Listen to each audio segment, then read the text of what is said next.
रोशन अरे मारुती मंदिर जवळ माझं पेट्रोल संपलं, घेऊन ये ना. हा ठीक, चल लगेच चालू.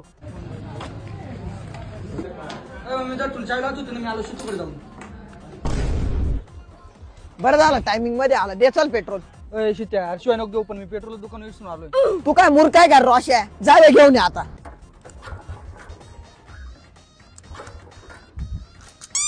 शिट्या माझं पण संपलंय. थांब एक मिनिट, दादा कॉल करतो, दादा घेऊन ये. हॅलो दादा, दुकानावर पेट्रोल ठेवलं, तेवढं घेऊन या ना. मारुती मंदिर जवळ. हा मारुती मंदिर जवळ. आज आता दुकानावरून घेऊन येतो. काय झालं? काही नाही, रोशनने बोलवलंय का तिकडे चाललंय. काय सांगितलं रेल्वे जाऊन पाहत आहोत. बरं झालं आला. ते पेट्रोल दे. अरे पेट्रोल विसरून आलो बाई मी. दुकानावर गेलो होतो मी, पण तिथं क्रीम रोल खाल्ला. क्रीम रोलच्या नादात पेट्रोलची बाटली तिथंच राहून गेली. बरं ठीक आहे, तू परत जाईन घेऊन ये. मी जातो, पण तुम्ही दोन दोन गाड्या कशाला आणल्या होत्या? चाल रोशन तू माझ्या संग. दादा दोन्ही पण गाड्यांचं पेट्रोल संपलंय म्हणून तुला बोलावलं. हा मग एवढं बोंबलो काय राहिलाय? माझ्या उपकारला आले होते काय तुम्ही? जातो थांब.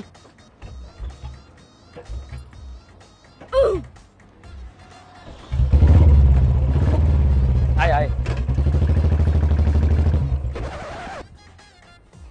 ऐका ना दोस्तांनो, मला असं वाटतंय हिचं पण संपलंय बरं का. आता एकंदरीत आपली सिच्युएशन अशी झालीये, उघड्यापाशी नागडे गेलं आणि रातभर थंडीने कुडकुडून मेलं. ते जाऊ दे, आता काय करायचं ते सांग. आता एक काम करतो, 500ला कॉल करतो, तो घरीच आहे, तो येईल घेऊन.